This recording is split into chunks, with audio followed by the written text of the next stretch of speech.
S2A English লার্নিংয়ে সবাইকে স্বাগত। তোমাদের বিদ্যালয় থেকে নভেম্বর মাসে ফাইনাল মডেল অ্যাক্টিভিটি টাস্কগুলো দিয়ে দেওয়া হয়েছে এবং ফাইনাল রেজাল্ট এই মডেল অ্যাক্টিভিটি টাস্কের উপর করা হবে। তাই তোমরা উত্তরগুলি সঠিকভাবে প্রশ্নের নম্বর দিয়ে সুন্দরভাবে লিখে সময়মতো বিদ্যালয়ে জমা করবে। আজকের আলোচ্য বিষয় ক্লাস 6-এর স্বাস্থ্য ও শরীর শিক্ষার প্রশ্নগুলো।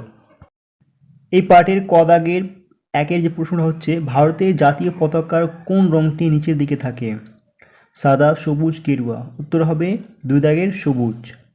এরপর 2 দাগের প্রশ্নগুলো হচ্ছে, জাতীয় পতাকার সাদা রং কিসের প্রতীক? এখানে অপশনগুলো আছে ত্যাগ, আনন্দ, শান্তি ও পবিত্রতা। উত্তর হবে 3 দাগের শান্তি ও পবিত্রতা। 3 নম্বর প্রশ্নটা হচ্ছে, প্রাথমিক চিকিৎসা করা হয় 1 ডাক্তারের কাছে নিয়ে যাওয়ার আগে, 2 ডাক্তার দেখার পর, 3 রোগ থেকে সেরে ওঠার পর। উত্তরটা হবে 1-এরটা, ডাক্তারের কাছে নিয়ে যাওয়ার আগে। এরপর 4 নম্বর প্রশ্ন, কখন স্পিন্ট ব্যবহার করা হয়? 1 রক্তপাত বন্ধ করতে, 2 জ্বর কমাবার জন্য, 3 অস্থিভঙ্গের ক্ষেত্রে। উত্তর হবে 3 দাগেরটা, অস্থিভঙ্গের ক্ষেত্রে। এরপরে 5 নম্বর প্রশ্ন, সুঅভ্যাস গড়ে তোলার জন্য প্রধানত কী গুণাবলী থাকা দরকার? স্কুল শাসন, না রোগভোগ, না দৃঢ় মানসিক প্রত্যয়, না অভিভাবকের শাসন। এর মধ্যে সঠিক উত্তর হবে 2 নম্বরটা, দৃঢ় মানসিক প্রত্যয়। এবারে 6 দাগের প্রশ্ন, একজন শিক্ষার্থীকে প্রতিদিন কত পরিমাণ জল পান করতে হবে? 1 লিটার, 2 2.5 থেকে 3 লিটার, 3 থেকে 5 লিটার, 4 থেকে 5 লিটার। উত্তরটা হবে 2-এরটা, 2.5 থেকে 3 লিটার। এরপরে 7 দাগের প্রশ্ন, স্বাস্থ্য কী? কেবলমাত্র শারীরিক সুস্থতা, না কেবলমাত্র মানসিক সুস্থতা, না কেবলমাত্র সামাজিক সুস্থতা? না 4 নম্বর, পরিপূর্ণ জীবনের উপযোগী শারীরিক, মানসিক ও সামাজিক সুস্থতার সমন্বয়। উত্তর হবে 4 নম্বরটা, পরিপূর্ণ জীবনের উপযোগী শারীরিক, মানসিক ও সামাজিক সুস্থতার সমন্বয়। এরপরের প্রশ্ন, মাস্ক ব্যবহারের সুফল কী?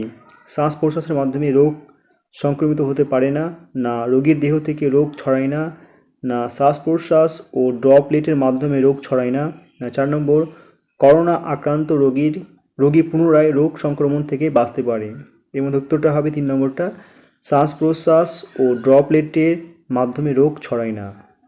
9 নম্বর প্রশ্ন হচ্ছে, করোনা ড্যাশ রোগ, অর্থাৎ করোনা কী ধরনের রোগ? এখানে অপশনগুলো আছে, ভাইরাস দ্বারা সংক্রামক রোগ, অপশন 2 আছে অসংক্রামক রোগ, 3 বংশগত রোগ, 4 মশাবাহিত রোগ। এদের মধ্যে সঠিক উত্তর হবে 1 নম্বরটা, ভাইরাস দ্বারা সংক্রামক রোগ। এরপরে 10 দাগের প্রশ্ন, দীর্ঘক্ষণ শরীরচর্চার সময় শারীরিক দূরত্ব বজায় রাখা সত্ত্বেও কি মাস্ক ব্যবহার করা উচিত? হ্যাঁ, না অনিশ্চিত। উত্তর হবে না। এরপরে 11 নম্বর প্রশ্ন, কোন ভিটামিনের অভাবে শিশুদের রাতকানা রোগ হতে পারে? ভিটামিন এ, ভিটামিন সি, কোনটিও নয়। সঠিক উত্তর হবে 1 দাগেরটা, ভিটামিন এ। এবারে 12 নম্বর প্রশ্ন, পরোপকার ও সমাজসেবামূলক কাজ করা সুঅভ্যাস, কুঅভ্যাস কোনটিও নয়। সঠিক উত্তর হবে 1-এরটা, সুঅভ্যাস। এবারে 13 নম্বর প্রশ্ন, খাবার, থালা বাসন মাজার জন্য কোন ধরনের জল ব্যবহার করা উচিত? দূষিত জল, বিশুদ্ধ জল, দূষিত বা বিশুদ্ধ জল। সঠিক উত্তর হবে 2 নম্বরটা, বিশুদ্ধ জল। এরপরে 14 নম্বর প্রশ্ন, মানব দেহে জলের প্রয়োজন হয় কেন? রক্ত সঞ্চালনে সাহায্য করতে, পরিপাক ও দেহ গঠনে সাহায্য করতে, 3 দেহকোষে জলের সমতা বজায় রাখতে, 4 সব কটি ক্ষেত্রে। সঠিক উত্তর হবে 4-এরটা, সব কয়টি ক্ষেত্রে। এরপরে খাওয়া দাগে যে প্রশ্নগুলো আছে তাদের সঠিক শব্দ বসিয়ে শূন্যস্থান পূরণ করতে হবে। প্রথম প্রশ্নটা হচ্ছে, ভারতের জাতীয় পতাকার সাদা রঙের অংশটির ড্যাশ নীল রঙের। এখানে বসবে মাঝে। তারপরে আছে ড্যাশ কাঁটা বিশিষ্ট চক্র বসানো থাকে, এখানে হবে 24টি। এরপর 2 নম্বর প্রশ্ন, জাতীয় শোক প্রকাশে জাতীয় পতাকার অর্ধনমিত থাকার দিনে ও জাতীয় পতাকা প্রথমে, এখানে বসবে উঁচুতে তুলে তারপর দণ্ডের, এখানে বসাতে হবে অর্ধেক পর্যন্ত নামাতে হবে। এবার 3 নম্বর প্রশ্ন, আহত ব্যক্তির শ্বাস বন্ধ হওয়ার উপক্রম হলে দ্রুত কৃত্রিম, এখানে লিখতে হবে উপায়ে শ্বাস প্রশ্বাস চালানোর ব্যবস্থা গ্রহণ করতে হবে। এরপরে 4 দাগের প্রশ্ন আছে, এখানে বিদ্যালয়ের প্রাথমিক চিকিৎসার বাক্সে কিছু প্রয়োজনীয়, এখানে লিখতে হবে ড্যাশের ওষুধ বা জীবাণুনাশক থাকা আবশ্যক। তাহলে 5 নম্বর প্রশ্ন, স্বাস্থ্য অমূল্য, উত্তরটা হবে এখানে সম্পদ। তারপরে 6 নম্বর, মধুমেহ ড্যাশ ব্যাধি, ড্যাশ লিখতে হবে অসংক্রামক। তারপরে 7 নম্বর প্রশ্ন, বিশুদ্ধ বায়ু বর্ণ ও ড্যাশ হীন হবে, উত্তরটা হবে গন্ধ। তারপরে 8 নম্বর প্রশ্ন আছে, ড্যাশ এক প্রকার সংক্রামক রোগ, উত্তর হবে এখানে আন্ত্রিক। 9 নম্বর প্রশ্নটা হচ্ছে, রোগ হলে আমাদের শরীর দুর্বল হয়ে যায়, এখানে ড্যাশে বসাতে হবে সংক্রমিত। তারপর 10 নম্বর হবে, অসংক্রামক রোগ জিনগতভাবে ড্যাশ থেকে আসতে পারে, উত্তর হবে পূর্বপুরুষ। তারপরে 11 নম্বর প্রশ্ন, মানুষ যখন কোনো কিছু শেখে তা বারবার পুনরাবৃত্তি করার চেষ্টা করে, একেই বলে, উত্তরটা হবে অভ্যাস। এবারে গদাগে যে প্রশ্নগুলো আছে তাদের বাম দিকের সাথে ডান দিকের স্তম্ভ মিলাতে হবে। তো প্রথমটা আছে সবুজ রং, এর সাথে মিল হবে ডান দিকের 3 নম্বর স্তম্ভের, তাই মাঝখানে যে ব্র্যাকেটে দেওয়া আছে সেখানে লিখতে হবে রোমান হরফে 3। ক্ষয়ে হবে অচৈতন্য ব্যক্তি, এর সাথে মিল হবে ডান স্তম্ভের 2 দাগের স্তম্ভটা, তাই এখানে যে মাঝখানে যে ব্র্যাকেট রয়েছে সেখানে লিখতে হবে 2। তারপরে গদাগের হচ্ছে অশোক চক্র, এর মাঝখানে লিখতে হবে 6। ঘয়ে আছে ত্রিবর্ণ রঞ্জিত, এর মাঝখানে লিখতে হবে 7। তারপরে মোট আছে স্বল্প রক্তপাত হচ্ছে, এর সাথে মিল হবে ডান দিকের 1 স্তম্ভটা, তাই এর মাঝখানে লিখতে হবে 1। চয় বলছে প্রাথমিক চিকিৎসার পরে রোগীকে, এর সাথে মিল হবে ডান স্তম্ভের 5 নম্বর স্তম্ভটি, তাই এর মাঝ লিখতে হবে 5। তো এইভাবে স্তম্ভগুলোর উত্তর করতে হবে। এবারে ঘদার প্রশ্নগুলো, চোখকে কিভাবে যত্ন নিতে হবে, তো উত্তরটা লিখতে হবে এখানে, পরিষ্কার ঠান্ডা জল দিয়ে চোখ পরিষ্কার করব এবং নরম রুমাল বা তোয়াল দিয়ে চোখ মুছব। 2, ভিটামিন এ এবং বেশি পরিমাণ শাকসবজি খাবো। 3, চোখের যে কোনো সমস্যায় ডাক্তারের পরামর্শ নেব। এবং কি করবে না, হাতের আঙুলের সাহায্যে চোখ চুলকাবো না। 2, কম বা খুব বেশি আলোয় পড়াশোনা করব না। এটা হচ্ছে ত্বক বা চামড়া, এর যত্ন কীভাবে নিতে হবে, নিয়মিত ঠান্ডা ও নিরাপদ জলে স্নান করব। 2, প্রতিদিন স্নানের সময় জীবাণুনাশক সাবান ব্যবহার করব। 3, উপযুক্ত ও স্বাস্থ্যকর পোশাক পরিচ্ছদ ব্যবহার করব। 4, ভিটামিন ডি এবং ভিটামিন এ যুক্ত খাদ্য ও শাকসবজি গ্রহণ করব। আর কি করতে হবে না, খুব বেশি সময় ধরে স্নান করব না বা জলে বেশি সময় থাকব না। 2, অপরিষ্কার পোশাক পরিচ্ছদ ব্যবহার করব না। এবারে দাঁত, এর যত্ন কীভাবে নিতে হবে, এখানে লিখতে হবে প্রতিবার খাওয়ার পর দাঁত ব্রাশ করব, নরম ব্রাশ ও উপযুক্ত দাঁতের মাজন ব্যবহার করব। ভিটামিন এ, সি ও ডি যুক্ত খাদ্য উপযুক্ত পরিমাণে গ্রহণ করব। 3, দাঁতের কোনো সমস্যা থাকলে ডাক্তারের পরামর্শ নেব। আর কি করতে হবে না, অতিরিক্ত মিষ্টি জাতীয় খাদ্য, চকলেট বেশি পরিমাণ খাওয়া যাবে না।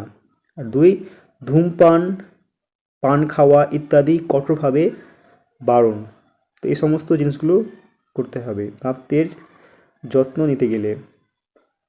আগে যে ছবিগুলো আছে সেগুলো কোন ধরনের ব্যায়াম সেটা লিখতে হবে। তো প্রথমে যে ছবিটা আছে সেটা হবে চক্রাসন, এবং ডান দিকে যে ছবিটা আছে সেটা হবে নৌকাসন। তোমরা দাগ নম্বর দিয়ে উত্তরটা লিখে নিবে, চক্রাসন এবং নৌকাসন। আঁকার কোনো প্রয়োজন নাই, এখানে শুধুমাত্র ব্যায়ামের নামগুলো লিখলেই হবে। এরপর দাগের প্রথম প্রশ্ন, সু অভ্যাস গঠনের নিয়মগুলি লিখো। উত্তর, সু অভ্যাস গঠন করতে হলে দৃঢ় মানসিক প্রত্যয় দরকার। দৃঢ় প্রতিজ্ঞা নিয়ে কাজ শুরু করলে যে কোনো সু অভ্যাস গঠন করা যায়। প্রতিদিন যদি সকালে ঘুম থেকে ওঠার অভ্যাস গঠন করতে চাও তবে যতই ঘুম পাক ভোরে উঠতে হবে এবং মানসিকভাবে প্রস্তুত হয়ে নির্দিষ্ট সময়ে শুতে হবে। আর 2, সু অভ্যাস গঠনের জন্য যেন সুউদ্দেশ্য থাকে, ভালো উদ্দেশ্য নিয়ে সুঅভ্যাস গড়ে ওঠে। উদাহরণ হিসেবে বলা যায়, তুমি বন্ধুদের সঙ্গে লড়াই করার উদ্দেশ্য নিয়ে যদি নিয়মিত ব্যায়াম করো তবে সুঅভ্যাস বলে গণ্য হবে না। 3 নম্বর হবে, সুঅভ্যাস গঠন করতে হলে শারীরিক ও মানসিক তৎপরতা দরকার। সময় নষ্ট না করে সাথে সাথে দ্রুততার সঙ্গে কাজে নেমে পড়তে হবে। যদি মনে করো ফুলের চাষ করবে, তবে তাড়াতাড়ি হাতের কাছে যতটুকু জমি আছে তা কাজে লাগিয়ে ফুলের গাছ পুঁতে দাও, বসে থাকলে চলবে না। 4. সুঅভ্যাস গঠন করতে হলে কাজটা বারবার বা নিয়মিত করতে হবে। একদিন করে বসে থাকলে সেটি অভ্যাস হবে না।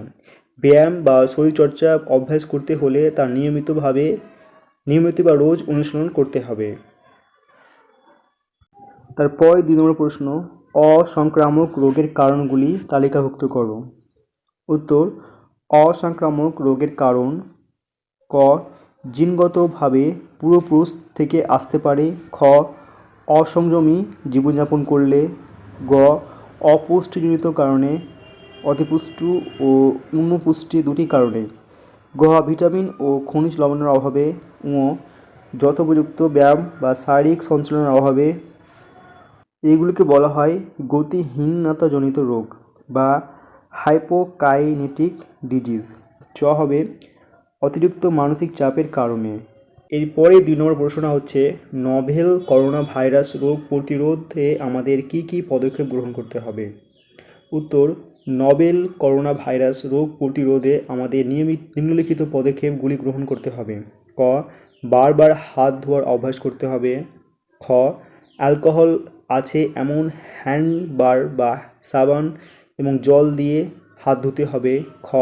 হাঁচি কিংবা কাশির সময় নিজের জামার হাতের উপরের অংশ দিয়ে বা রুমাল অথবা টিস্যু দিয়ে নাক ও মুখ ঢেকে রাখতে হবে। ব্যবহার করা হয়ে গেলে সঙ্গে সঙ্গে টিস্যু ঢাকনা দেওয়া ময়লা ফেলার পাত্রে ফেলে দিতে হবে। ঘ. অনেক লোক উপস্থিত আছে এমন স্থান বর্জন করতে হবে। ঙ. যদি অসুস্থতা বোধ হয়, জ্বর বা শ্বাসকষ্ট, কাশি, তাহলে ডাক্তার দেখাতে হবে। ডাক্তার দেখাতে গিয়ে মাস্ক কিংবা কাপড় দিয়ে নাক মুখ ঢেকে রাখতে হবে।